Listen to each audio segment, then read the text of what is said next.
Para ನನ್ನನ್ನು ಕರೆದುಕೊಂಡು ಒಂದು ದಟ್ಟವಾದ ಪೊದೆಯಂತ ಕಾಡಿನ ಹತ್ತಿರ ನಡೆದ.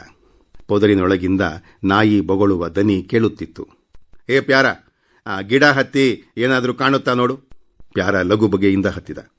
ಅಯ್ಯ ಮಡಿಕೆ ಸ್ವಾಮಿ, ಯಾರೋ ಕಳ್ಳನ ಮಕ್ಕಳು ಬಟ್ಟಿ ಸರಾಪು ಕಾಯಿಸೋರದ್ ಕೆಲಸ.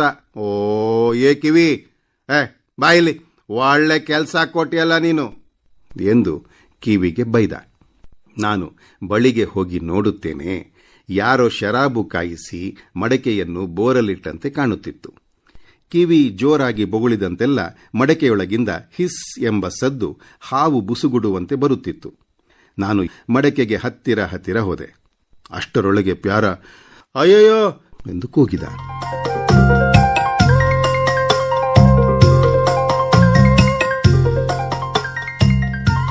ಪ್ಯಾರ ಅಯ್ಯಯ್ಯೋ ಜೇನು ಸಮೇ, ಜೇನು ಎಂದು ಕೂಗಿದ. ನೋಡಿದೆ, ಹೌದು, ಜೇನುಗಳು ಒಂದೊಂದಾಗಿ ಬೋರಲಾದ ಮಡಕೆ ಬಾಯೊಳಗೆ ಹೋಗುತ್ತಾ ಇದ್ದುವು. ಕಿವಿ ಬೊಗಳಿದಾಗಲೆಲ್ಲ ಅಷ್ಟೂ ಒಟ್ಟಿಗೆ ರೆಕ್ಕೆಯನ್ನು ಬುಸುಗುಡುವಂತೆ ಸದ್ದು ಮಾಡುತ್ತಿದ್ದುವು. ಓ ನೋಡಿದ್ರ ಸಮೇ, ಜೇನ್ ಕಂಡ್ರೆ ಹೇಳು ಅಂತ ಹೇಳಿದ್ರಲ್ಲ, ಕಿವಿನೇ ಕಂಡಿಡಿದ್ನಲ್ಲ ಈಗ ನೋಡಿದ್ರ ಹೆಂಗೈತೆ ಇವನ್ ಬುದ್ಧಿ ಎಂದ ಪ್ಯಾರ. ಅಷ್ಟರೊಳಗೆ ಟುಯ್ ಎಂದು ತಂತಿ ಮೀಡಿದಂತೆ ಸದ್ದಾಯಿತು. ಕಿವಿಯ ಬಳಿಯೇ ಆದ ಆ ಸದ್ದು ಏನೆಂದು ತಿಳಿಯಲು ಕಣ್ಣು ಹೊರಳಿಸುವಷ್ಟರಲ್ಲಿ ಫಟ್ ಎಂದು ತುಟಿಗೆ ಒಂದು ಜೇನು ಬಾರಿಸಿತು. ಅರೆರೇ ಎಂದು ನಾನು ಏನೋ ಹೇಳಬೇಕೆಂದಿರುವಷ್ಟರಲ್ಲಿ ಪಟ ಪಟ ಜೇನುಗಳ ದಾಳಿ ಆರಂಭವಾಯಿತು. ಕಂಬಿ ಕೀಳುವುದೊಂದನ್ನುಳಿದು ಬೇರೆ ಮಾರ್ಗವೇ ಇರಲಿಲ್ಲ. ಅರೇ ಇಸ್ಕೆ ತತ್ತೇರೆ ಎನ್ನುತ್ತಾ ಪ್ಯಾರ, ಬನ್ನಿ ಸ್ವಾಮಿ, ಜೇನು ಭಾರಿ ರಾಗಾಗೋ ಹಾಗೆ ಕಾಣ್ತವೆ ಎಂದು ಕೂಗಿದ. ಅವನಿಗೂ ಜೇನು ಕಚ್ಚತೊಡಗಿದವು. ಕಿವಿಗೂ ಒಂದೆರಡು ಜೇನು ಮೂತಿಗೆ ಬಾರಿಸಿರಬೇಕು. ಎಷ್ಟು ಕರೆದರೂ ಬರದಿದ್ದುದು ಮೂತಿ ಕೊಡಹುತ್ತಾ ದೆವ್ವ ಹಿಡಿದವರಂತೆ ಕ್ಷಣ ಮಾತ್ರದಲ್ಲಿ ಕಂಬಿ ಕಿತ್ತಿತು. ನಾನು ಪ್ಯಾರನು ಮುಳ್ಳು ಪೊದೆಗಳ ನಡುವೆ ಆದಷ್ಟು ವೇಗವಾಗಿ ಸುರಕ್ಷಿತ ಜಾಗ ಹುಡುಕಿಕೊಂಡು ಪಲಾಯನ ಮಾಡಿದೆವು. ಪೊದೆಯಿಂದ ಹೊರಗೆ ಬಂದು ನೋಡುತ್ತೇವೆ, ಕಿವಿಯ ವಿಳಾಸವೇ ಇಲ್ಲ. ನಮ್ಮನ್ನು ತಂದು ಜೇನಿನ ಬಾಯಿಗೆ ಸಿಕ್ಕಿಸಿ ಅದು ಪಲಾಯನ ಸೂತ್ರ ಪಠಿಸಿತ್ತು. ಕಾಡಿನಿಂದ ಹೊರಬಂದು ನಾನು ಪ್ಯಾರನು ಸಮಾಲೋಚನೆ ನಡೆಸಿದೆವು. ಯಾರೋ ಕಾಡಿನಲ್ಲಿ ಕದ್ದಿಟ್ಟ ಕಳ್ಳಭಟ್ಟಿ ಮಡಕೆಗೆ ಜೇನುಗಳು ಬಂದು ಕಟ್ಟಿಬಿಟ್ಟಿದ್ದಾವೆಂದು ತೀರ್ಮಾನಿಸಿದೆವು. ಪ್ಯಾರ ಹೇಳಿದ, ಮಂದಣ್ಣನಿಗೆ ಹೇಳಿ ಜೇನು ತೆಗೆಸೋಣ ಎಂದು. ಪ್ಯಾರನಿಗೆ ಜೇನುಗಳು ತುಂಬಾ ಕಚ್ಚಿರಲಿಲ್ಲ. ಆದರೆ ಕಣ್ಣಿನ ಬಳಿ ಹುಬ್ಬಿನ ಹತ್ತಿರ 2 ಕಚ್ಚಿ ಅದು ಆಗಲೇ ನಿಂಬೆಕಾಯಿ ಗಾತ್ರಕ್ಕೆ ಊದಿತ್ತು. ನನ್ನ ತುಟಿ ಹನುಮಂತರಾಯನ ತುಟಿಯಂತಾಗಿತ್ತು. ಇಬ್ಬರು ಕಿವಿ ಮಾಡಿದ ಕುಚೇಷ್ಟೆಗೆ ಬೈಯುತ್ತಾ ಮನೆ ಕಡೆಗೆ ನಡೆದೆವು. ಮನೆಗೆ ಬಂದಾಗ ನಾವು ಕಾಯಲು ಹೇಳಿ ಕೂರಿಸಿದ್ದ ವ್ಯಕ್ತಿ ನಮ್ಮ ಬದಲಾದ ಮುಖಚಹರೆ ನೋಡಿ ಬಿದ್ದು ನಕ್ಕರು. ನಾರ್ವೆಗೆ ಹೋಗಿ ಮಂದಣ್ಣನಿಗೆ ಈಗ ವಿಷಯ ತಿಳಿಸುವುದು ಅಸಾಧ್ಯವಾದುದೆಂದು ನನ್ನ ಭಾವನೆಯಾಗಿತ್ತು. ಯಾಕೆಂದರೆ ಮಳೆಗಾಲ ಸಂಪೂರ್ಣ ಮುಗಿದ ಹೊರತು ಅವನ ಊರಿನ ದುರ್ಗಮ ರಸ್ತೆಯಲ್ಲಿ ಓಡಾಟ ಬಹಳ ಕಷ್ಟ ಸಾಧ್ಯವೆಂದು ತಿಳಿದಿದ್ದೆ. ಪ್ಯಾರನೇನೋ ನಾನು ಬೇಕಾದರೆ ನಾರ್ವೆಗೆ ಹೋಗಿ ಹೇಳಿಯೇ ಬರುತ್ತೇನೆ ಎಂದಿದ್ದ. ಆದರೆ ಈ ನಡುವೆ ಒಮ್ಮೆ ಮೂಡುಗೆರೆಗೆ ಹೋಗುವಾಗ ಕರ್ವಾಲೋ ದಾರಿಯಲ್ಲಿ ನಡೆದು ಹೋಗುತ್ತಾ ಇರುವುದನ್ನು ನೋಡಿದೆ. ನನಗೆ ಪಕ್ಕನೆ ಅವರಿಗೆ ಹೇಳಿದರೆ ಅವರು ಮಂದಣ್ಣನಿಗೆ ವಿಷಯ ತಿಳಿಸಬಹುದು ಎನಿಸಿತು. ಜೀಪು ನಿಲ್ಲಿಸಿ ಇಳಿದು, ನಮಸ್ಕಾರ ಸರ್ ಎಂದೆ. Hello my dear young man, ಬನ್ನಿ ಆಫೀಸ್ಗೆ, ಬಹಳ ದಿನ ಆಯ್ತಲ್ಲ ನಿಮ್ಮನ್ನು ನೋಡದೆ, ಏನು ಕಾರಣ ಎಂದು ಕೇಳಿದರು. ಇಲ್ಲ ಸರ್, ಸುಮ್ಮನೆ ಯಾಕೆ ನಿಮಗೆ ತೊಂದರೆ ಕೊಡೋದು ಅಂತ ಅಂದೆ. ನೋ ನೋ ನೋ ನೋ, ನೀವು ಬರಲೇಬೇಕು, ನಿಮಗೊಂದು ತಮಾಷೆ ತೋರಿಸೋದಿದೆ, ರೀಸೆಂಟ್ ಫೈಂಡಿಂಗ್ಸ್ ಎಂದು ಕರೆದರು. ಬೇಸರ ತರಿಸುವ ಪ್ರಯೋಗಶಾಲೆಯಲ್ಲಿ ನನಗೆ ಕುತೂಹಲ ಹುಟ್ಟಿಸುವುದು ಎಂಥದಿರಬಹುದು ಎಂಬ ಅಪನಂಬಿಕೆಯಿಂದಲೇ ಅವರ ರಿಸರ್ಚ್ ಸ್ಟೇಷನ್ ಒಳಗೆ ಅವರನ್ನು ಹಿಂಬಾಲಿಸಿದೆ. ಮಂದಣ್ಣ ಏನಾದರೂ ಈ ಕಡೆಗೆ ಬರ್ತಾನ ಸರ್ ಅಂದೆ. ಓ ಎಸ್, ನಾಳೆ ಬರ್ಲಿದಾನಪ್ಪ. ನಾನು 1 ವಾರ ರಜಾ ಹಾಕಿ ಅವ್ರ ಊರಿನಲ್ಲಿ ಕ್ಯಾಂಪ್ ಮಾಡಿದ್ದೆ. ಅವನ ಊರು ಒಂದು ವಂಡರ್ಫುಲ್ ಜಾಗ ಅಂದರು. ನನಗೆ ಆಶ್ಚರ್ಯವಾಯಿತು. ಅವನ ಕೊಂಪೆಯಲ್ಲಿ ಈತ ವಾರಗಟ್ಟಲೆ ಕಾಲ ಹಾಕುವುದೆಂದರೇನು? ಆ ಮಳೆಗಾಲದ ಕೆಸರಿನ ಗಲೀಜಿನ ಕೊಂಪೆಯಲ್ಲಿ ಈ ವಿಜ್ಞಾನಿಗೆ ಎಂಥ ಹುಮ್ಮಸ್ಸು ಎಂದು ಯೋಚಿಸಿದೆ. ಮಂದಣ್ಣನ ಜೊತೆ ಕರ್ವಾಲೋ ಗೆಳೆತನಕ್ಕೆ ಎಂತೆಂಥದು ವಿಚಿತ್ರ ಮಾಧ್ಯಮಗಳಿರಬಹುದು ಎಂದೆನಿಸಿತು. ಅವರ ಆಫೀಸಿನ ಬಾಗಿಲು ತೆಗೆಯುತ್ತಾ, ಬನ್ನಿ, ಏನಾದರೂ ಸಮಸ್ಯೆ ಇತ್ತೋ ಎಂದು ಕೇಳಿದರು. ಇತ್ತು ಸರ್, ಮೊನ್ನೆ ಕಾಡಿನಲ್ಲಿ ಒಂದು ವಿಚಿತ್ರ ವಸ್ತು ನೋಡಿದೆ. ಯಾರೋ ಶರಾಬಿನ ಮಡಕೆಯನ್ನ ತಲೆ ಕೆಳಗಾಗಿ ಮುಚ್ಚಿಟ್ಟಿದ್ರು.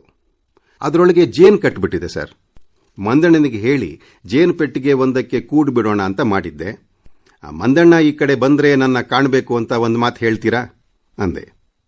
ಓಹೋ, ಏನು ಕೆಂಪು ತುಡುವೆ ಜೇನೋ ಬಿಳಿ ತುಡುವೆ ಜೇನೋ ಗಮನಿಸಿದ್ರಾ? ಯಾವ ಜಾತಿ ಕೊಂಚ ನೋಡಬೇಕಿತ್ತು. ಬಿಳಿ ತುಡುವೆ ಆದರೆ ಏನು ಅಷ್ಟೊಂದು ಪ್ರಯೋಜನವಾಗಲ್ಲ ಅಂದ್ರು. ಗಮನಿಸೋದೆಲ್ಲಿಂದ ಬಂತು ಸರ್? ಹತ್ತಿರ ಹೋದರೆ ಸಾಕು, ಮುಖ ಮೋರೆ ನೋಡದೆ ಪಟ ಪಟ ಹೊಡಿತವೆ. ನೋ ನೋ ನೋ ನೋ, ನೀವು ತಪ್ಪು ತಿಳಿದಿದ್ದೀರಿ. ನಾನು ನಿಮಗೆ ತೋರಿಸಿಕೊಡ್ತೇನೆ ಜೇನುಗಳನ್ನು ಹೇಗೆ ಹ್ಯಾಂಡಲ್ ಮಾಡಬೇಕು ಅಂತ. ಹಾಗೆ ಮಾಡಿದರೆ ಅವು ಒಂದೇ ಒಂದು ಕೂಡ ಕಚ್ಚೋದಿಲ್ಲ. ಆದರೆ ಜೇನುಗಳನ್ನು ನಂಬೋ ಹಾಗಿಲ್ಲ ಸರ್. ಮೊನ್ನೆ ಮಿನಿಸ್ಟ್ರಿಗಾದದ್ದನ್ನು ನೋಡಿದ್ರೆ ನೋ ನೋ ನೋ ನೋ, ನಂಬಿಕೆಗೆ ಅನರ್ಹವಾಗಿರೋ ಮೊದಲನೇ ಸ್ಪೀಶೀಸ್ ಅಂದರೆ ಹೋಮೋಸೆಪಿಯನ್, 2 ಕಾಲಿನ ಮಾನವ. ನೀವು ಇನ್ನೂ ಕೀಟಗಳ ಬಗ್ಗೆ ತಿಳಿದುಕೊಳ್ಳಬೇಕಾದ್ದು ಬಹಳ ಇದೆ ಅಂದರು. ನಾನು ಕರ್ವಾಲೋ ಅವರ ಅಧಿಕಾರಯುತ ವಾಣಿಗೆ ತಲೆಬಾಗಿ ಮಾತು ಹೆಚ್ಚು ಬೆಳೆಸಲಿಲ್ಲ. ಅದಿರಲಿ, ನಿಮಗೊಂದು ವಿಚಿತ್ರ ತೋರಿಸ್ತೇನೆ, ಬನ್ನಿ ಇಲ್ಲಿ ಎಂದು ನನ್ನನ್ನು ಕರೆದುಕೊಂಡು ಆಫೀಸಿನಿಂದ ಹೊರಬಂದು ಪ್ರಯೋಗಶಾಲೆಗೆ ನಡೆದು ಒಂದು ಕೀಟವನ್ನು ವೀಕ್ಷಿಸುವ ಸೂಕ್ಷ್ಮದರ್ಶಕದತ್ತ ಹೋದರು. ಹತ್ತಿರದಲ್ಲೆಲ್ಲ 100 ನಮನಮೂನೆಯ ಗಾಜಿನ ಸರಕುಗಳು ಬಿದ್ದಿದ್ದುವು. ನೋಡಿ, ನಾನು ಮೊನ್ನೆ ಮಂದಣ್ಣನ ಜೊತೆ ಹೋಗಿದ್ನಲ್ಲ, ಯಾಕೆ ಗೊತ್ತಾ? ಒಂದು ಗ್ಲೋವರ್ಮ್ ಅಂತ ಶಂಕದ ಹುಳುಗಳನ್ನು ತಿನ್ನೋ ಹುಳು ಇದೆ ಅಂತ ಹೇಳಿದ್ದ. ಈ ಹುಳುವನ್ನು ಇಷ್ಟರವರೆಗೆ ಯಾರೂ ಕಂಡಿರಲಿಲ್ಲ. ಭಾರತದಿಂದ ಇದೇ ಮೊದಲ ಬಾರಿಗೆ ರಿಪೋರ್ಟ್ ಆಗ್ತಾ ಇರೋದು. ಜೊತೆಗೆ ಅದರ ಜೀವನ ಚರಿತ್ರೆ, ಆಹಾರಾಭ್ಯಾಸ ಇತ್ಯಾದಿಗಳು ಗೊತ್ತಿರಲಿಲ್ಲ. ಈ ಹುಳುವಿನ ಬಾಲದಲ್ಲಿ 2 ದೀಪಗಳಿವೆ. ಅದರ ಸಹಾಯದಿಂದ ರಾತ್ರಿಯಲ್ಲಿ ಶಂಕದ ಹುಳುಗಳನ್ನು ಆಕರ್ಷಿಸಿ ಹಿಡಿಯುತ್ತೆ. ಮಂದಣ್ಣ 1-2 ಜೇನು ಪೆಟ್ಟಿಗೆ ಇಟ್ಟಿದ್ದ. ಅವಕ್ಕೆ ಯಾವಾಗಲೂ ಶಂಕದ ಹುಳು ಕಾಟ ಕೊಟ್ಟು ಜೇನು ಹಲ್ಲೆ ತಿನ್ನುತ್ತಿದ್ದುವಂತೆ. ನನಗೆ ಜೇನಿಗೂ ತೊಂದರೆ ಕೊಡುವ ಪ್ರಾಣಿಗಳಿದ್ದಾವಲ್ಲ ಎಂದು ಆಶ್ಚರ್ಯವಾಯಿತು. ಜೇನುಗಳು ಈ ಹುಳುಗಳಿಗೆ ಕಚ್ಚೋಲ್ವೇ ಸರ್ ಅಂದೆ. ಇಲ್ಲ ಇಲ್ಲ, ಈ ಶಂಕದ ಹುಳು ಮೇಲೆ ಒಂದು ಬಗೆಯ ಸಿಂಬಳ ಇರುತ್ತೆ. ಜೇನುಗಳು ಅದಕ್ಕೆ ಅಂಟಿಕೊಂಡು ಬಿಡುತ್ತವೆ. ಆಗ ಶಂಕದ ಹುಳು ಅವುಗಳನ್ನು ಕಬಳಿಸಿ ಬಿಡುತ್ತವೆ. ಮಂದಣ್ಣ ಒಂದು ಸಾರಿ ಜೇನು ಪೆಟ್ಟಿಗೆ ಕ್ಲೀನ್ ಮಾಡ್ತಾ ಇರಬೇಕಾದ್ರೆ ಈ ಗ್ಲೋವರ್ಮ್ ನೋಡಿದ್ನಂತೆ. ಇದು ಬೆಳಕು ಬಿಟ್ಟುಕೊಂಡು ಪೆಟ್ಟಿಗೆಯೊಳಗೆ ಓಡಾಡ್ತಿತ್ತಂತೆ. ಕೊನೆಗೆ ಅದರ ಚಲನವಲನಗಳನ್ನು ಅಭ್ಯಾಸ ಮಾಡಿ ಅದು ಶಂಖದ ಹುಳು ತಿನ್ನುತ್ತದೆಂದು ಪತ್ತೆ ಮಾಡಿದ್ನಂತೆ. ಹೋದ ವರ್ಷ ಮಳೆಗಾಲ ಮುಗಿದಿದ್ದರಿಂದ ಅದು ಸಿಕ್ಕಲಿಲ್ಲ. ಈ ವರ್ಷ ಹಿಡಿದ್ವು ಎಂದು ಹೇಳಿ ಸೂಕ್ಷ್ಮದರ್ಶಕದಲ್ಲಿ ತೋರಿಸಿದರು. ಆ ಹುಳು ದೊಡ್ಡದಾಗಿ ಬರಿಗಣ್ಣಿಗೆ ಕಾಣುತ್ತಿತ್ತು. ಆದರೆ ಸೂಕ್ಷ್ಮದರ್ಶಕದಲ್ಲಿ ಇನ್ನೂ ದೊಡ್ಡದಾಗಿ ಚೆನ್ನಾಗಿ ಕಾಣುತ್ತಿತ್ತು. ಮೈಮೇಲೆಲ್ಲ ಕವಚದಂತೆ ಹುರುಪೆಗಳಿದ್ದ ಆ ಹುಳು ಒಂದು ಶಂಖದ ಹುಳುವನ್ನು ಅದರ ಕವಚದಿಂದ ಎಳೆದೆಳೆದು ತಿನ್ನುತ್ತಿತ್ತು. ಆದರೆ ಯಾವುದೇ ದೀಪಗಳು ಅದರ ಮೈಮೇಲೆ ನನಗೆ ಕಾಣಲಿಲ್ಲ. ಏನ್ ಸರ್, ಇದರ ಬೆಳಕೆಲ್ಲಿ ಹೋಯಿತು ಎಂದು ಕೇಳಿದೆ. ಅದರಲ್ಲೇ ಇರೋದು ತಮಾಷೆ, ಹಾಗೇ ನೋಡ್ತಾ ಇರಿ, ಈಗ ಬರುತ್ತೆ ಎಂದು ಯಾವುದೋ ಉಪಕರಣ ತೆಗೆದುಕೊಂಡು ಅದನ್ನು ಮುಟ್ಟಿದರು. ಕೂಡಲೇ ಝಗ್ ಎಂದು ಅದರ ಬಾಲದ ಕಡೆಯಿಂದ ನೀಲಿಯ ಬೆಳಕನ್ನು ಚೆಲ್ಲುವ 2 ದೀಪಗಳು ಹತ್ತಿಕೊಂಡವು. ನನಗೆ ಆಶ್ಚರ್ಯದಿಂದ ಕುತೂಹಲ ಇಮ್ಮಡಿಸಿತು. ನೋಡಿದ್ರಾ, ಅದಕ್ಕೇನಾದರೂ ಅಪಾಯದ ಸೂಚನೆ ಬಂದರೆ ಸಾಕು, ವೈರಿಗಳನ್ನು ಹೆದರಿಸಿ ಓಡಿಸಲು ದೀಪ ಹಚ್ಚುತ್ತೆ. ವೈರಿಗಳು ಇದನ್ನು ಬೆಂಕಿ ಕೆಂಡವೆಂದು ಭ್ರಮಿಸಿ ದೂರಾಗುತ್ತವೆ. ಕರ್ವಾಲೋ ವಿವರಿಸಿದರು. ನನಗೆ ಕರ್ವಾಲೋ ಅವರ ಕ್ಷುದ್ರ ಪ್ರಪಂಚದ ಬಗ್ಗೆ ಕುತೂಹಲದ ರೇಖೆಯೊಂದು ಹುಟ್ಟಿತು. ಛೇ, ಆಶ್ಚರ್ಯವಾಗುತ್ತೆ ಸರ್, ನನಗೆ ಇವೆಲ್ಲ ಗೊತ್ತೇ ಇರಲಿಲ್ಲ ನೋಡಿ ಅಂದೆ. ನಿಮಗೆ ಏನು, ಮಂದಣ್ಣನೊಬ್ಬನನ್ನು ಬಿಟ್ಟರೆ ಇಲ್ಲಿ ಬಹುಶಃ ಯಾರಿಗೂ ಇವೆಲ್ಲ ಗೊತ್ತೇ ಇಲ್ಲ. ಅದು ಹೇಗೆ ಬೆಳಕು ಬರುತ್ತೆ, ಹೇಗೆ ಶಾಖವಿಲ್ಲದ ಬೆಳಕನ್ನು ಈ ಪ್ರಾಣಿಗಳು ಉತ್ಪತ್ತಿ ಮಾಡುತ್ತವೆ, ಇವೆಲ್ಲ ಬಹಳ ವಿಚಿತ್ರ ಸಂಗತಿ. ಇನ್ನೊಮ್ಮೆ ಯಾವಾಗಲಾದರೂ ಹೇಳ್ತೀನಿ ಎಂದರು. ನಾನು, ಮಂದಣ್ಣ ಬಂದರೆ ನನ್ನ ಕೊಂಚ ನೋಡಬೇಕು ಅಂತ ಒಂದು ಮಾತು ಹೇಳ್ತೀರಾ ಸರ್ ಎಂದೆ. ಎಸ್, ಸಂತೋಷವಾಗಿ ಅಂದರು. ನಾನು ಹೊರಬೀಳುವಾಗ ಗೂಬೆ ಮೋರೆಯ ನಾಗರಾಜ ಚಿಟ್ಟೆ ಹಿಡಿಯುವ ಬಲೆಯ ನೆಟ್ ಹಿಡಿದುಕೊಂಡು ಹೊರಗಿನಿಂದ ಬಂದ. ಹಲೋ ಅಂದ. ನಾನು ಹಲೋ ಎಂದು ಹೊರಬಿದ್ದೆ. ಒಂದು ದಿನ ಮೂಡುಗೆರೆಯಿಂದ ಮನೆಗೆ ನಾನು ಜೀಪಿನಲ್ಲಿ ಹಿಂತಿರುಗುತ್ತಿರಬೇಕಾದರೆ ಎಳೆ ಬಿಸಿಲಿನಲ್ಲಿ ಫಳಫಳ ಹೊಳೆಯುತ್ತಿದ್ದ ಹಸಿರು ಬಯಲಿನ ನಡುವೆ ಕರ್ವಾಲೋ ಮತ್ತು ಮಂದಣ್ಣ ಇಬ್ಬರು ನಡೆದು ಹೊರಟಿದ್ದು ಕಂಡಿತು. 1500 ರೂಪಾಯಿ ಸಂಬಳದ ವಿಜ್ಞಾನಿ ಹಳ್ಳಿ ಹುಡುಗ ಮಂದಣ್ಣನೊಡನೆ ಬಹಿರಂಗವಾಗಿ ಅಡ್ಡಾಡುತ್ತಾ ಇರುವುದು ನಮ್ಮಲ್ಲಿನ ಅನೇಕ ದೊಡ್ಡ ಮನುಷ್ಯರಿಗೆ ಅಸಮಾಧಾನದ ಸಂಗತಿಯಾಗಿತ್ತು. ಮೊದಮೊದಲು ಕರ್ವಾಲೋ ಮೇಧಾವಿ ಎಲ್ಲ ಸರಿ, ಆದರೆ ವಿಪರೀತ ಓದಿ ಕೊಂಚ ತಲೆ ಕೆಟ್ಟಿದೆ ಎಂದು ಮಾತಾಡಿಕೊಳ್ಳುತ್ತಿದ್ದರು.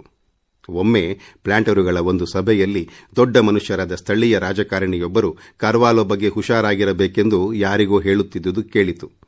ಅವರು ಕಮ್ಯುನಿಸ್ಟ್ ಎಂದು, ಪೊಲೀಸರು ಅವರ ಚಲನವಲನಗಳ ಮೇಲೆ ನಿಗಾ ಇಟ್ಟಿದ್ದಾರೆಂದು ಯಾರ ಬಳಿಯೋ ಹೇಳುತ್ತಿದ್ದರು.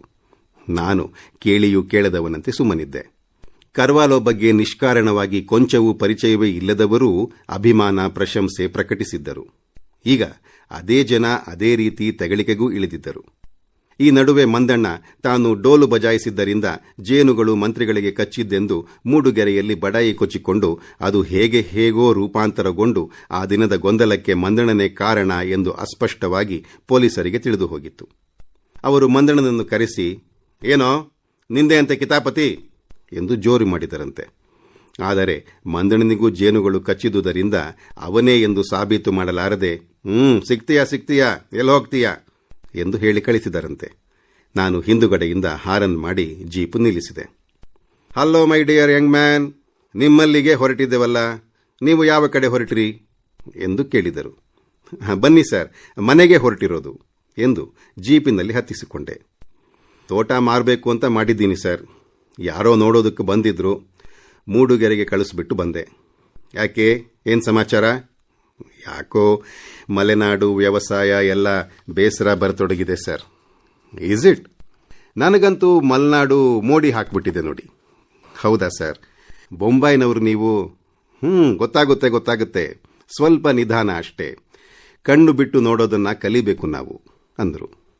ನಾನು ಇದು ಸತ್ಯವೋ ಏನೋ ಎಂದು ಯೋಚಿಸಿದೆ. ಕಡ್ಡಿಯಲ್ಲಿ ಮುಟ್ಟಿದ ಕೂಡಲೇ ಹುಳು ಝಗ್ ಎಂದು ದೀಪ ಹತ್ತಿಸಿಕೊಂಡುದನ್ನು ನೋಡಿದ ಮೇಲೆ ನನಗೂ ಕೊಂಚ ಕುತೂಹಲ ಮೂಡಿತ್ತು. ನನಗೆ ಗೊತ್ತಿಲ್ಲದ ಅಗೋಚರ ಆಶ್ಚರ್ಯಗಳು ಇನ್ನೆಷ್ಟಿವೆಯೋ ಎಂದು ಯೋಚಿಸುತ್ತಿದ್ದೆ. ಮಂದಣ್ಣ ಯಾವಾಗ ಸಿಕ್ಕ ಸರ್ ಅಂದೆ. ನಿಮ್ಮೂರಲ್ಲಿ ಮಾರಿ ಹಬ್ಬ ಅಂತ ರಾಮಯ್ಯ ಕರೆದಿದ್ರು. 15 ದಿನದಿಂದ ನಿಮ್ಮೂರ್ನಾಗೆ ಇದ್ದೀನಿ ಸರ್ ಎಂದ ಮಂದಣ್ಣ. ಕರ್ವಾಲೋಗೆ ಮಂದಣ್ಣ ಹೇಳಿದನಂತೆ, ನನಗೆ ಕಾಡಿನಲ್ಲಿ ಕಂಡಿದ್ದು ಶರಾಬಿನ ಮಡಕೆ ಅಲ್ಲವೆಂದು, ಈ ಕಡೆ ಅದೊಂದು ಜೇನು ಸಾಕುವ ವಿಧಾನವೇ ಎಂದು. ಅದಕ್ಕೆ ಕರ್ವಾಲೋ ಚಕಿತರಾಗಿ, ಈವರೆಗೂ ಅದನ್ನು ನಾನು ನೋಡಿಲ್ಲ, ಎಲ್ಲಿ ನೋಡೋಣ ನಡಿ ಎಂದು ಮಂದಣ್ಣನೊಡನೆ ಬಂದರಂತೆ. ಜೀಪಿನಿಂದ ಇಳಿದ ನಮ್ಮೆಲ್ಲರನ್ನು ನೋಡಿ ಪ್ಯಾರನಿಗೆ ಬಹಳ ಖುಷಿಯಾಯಿತು. ಇವತ್ತು ಅವನಿಗೆ ಒಳ್ಳೆ ಮನರಂಜನೆ ಕಾರ್ಯಕ್ರಮ ಇದೆ ಎಂದು ಸಂತೋಷದಿಂದ ಒಳಗೋಡಿ ನನ್ನ ಹೆಂಡತಿಗೆ ಕಾಫಿಗೆ ನೀರಿಡಲಾ ಎಂದು ಕೇಳಿದ. ಕಿವಿ ಭಾರೀ ಚಟುವಟಿಕೆಯಿಂದ ತಕ ಕುಣಿಯಿತು. ಕರ್ವಾಲೋ ಚಿಟಿಕೆ ಹೊಡೆಯುತ್ತಾ ಅದನ್ನು ಮುಟ್ಟ ಹೋದಾಗ ಮಂದಣ್ಣ ಹಿಂದಿನಿಂದ ಚೀರಿದ, ಅಯ್ಯೋ ಅದನ್ನ ಹಂಗೆಲ್ಲ ಮುಟ್ಬೇಡಿ ಸರ್, ಅದು ಭಾರಿ ನಿಯತ್ತಿನ ನಾಯಿ, ಯಾರು ಅದರ ತಲೆ ಸವರಿದ್ರೆ ಅದಕ್ಕೆ ಆಗೋದಿಲ್ಲ ಅಂದ. ಕರ್ವಾಲೋ ಎಚ್ಚರಿಕೆ ವಹಿಸಿ ದೂರದಿಂದಲೇ ಅದನ್ನು ಪ್ರಶಂಸಿಸಿದರು. ಕಾಫಿ ಮುಗಿಸಿ ಕಾಡಿನ ಕಡೆಗೆ ಲಘು ಬಗೆಯಿಂದ ಹೊರಟೆವು. ಮುಂದೆ ಪ್ಯಾರ ಮತ್ತು ಕಿವಿ ನಿರ್ದೇಶಕರಾಗಿ ನಾಯಕತ್ವ ವಹಿಸಿದ್ದರು. ಮೊದಲೇ ಒಮ್ಮೆ ನಾವು ಕಾಡೊಳಗೆ ನುಗ್ಗಿ ಬಂದುದರಿಂದ ಈ ಸಾರಿ ಅದು ಅಷ್ಟೊಂದು ಅಭೇದ್ಯವಾಗಿ ಕಾಣಲಿಲ್ಲ. ಕತ್ತಿಯಿಂದ ಜಾಗ ಬಿಡಿಸಿ ದಾರಿ ಮಾಡಿಕೊಂಡು ಮಡಕೆ ಇಟ್ಟಿದ್ದ ಮರದ ಬಳಿಗೆ ಹೋದೆವು. ಜೇನುಗಳು ಮಡಕೆಯಿಂದ ನಿರ್ಗಮಿಸುತ್ತಾ ಆಗಮಿಸುತ್ತಾ ಇದ್ದವು.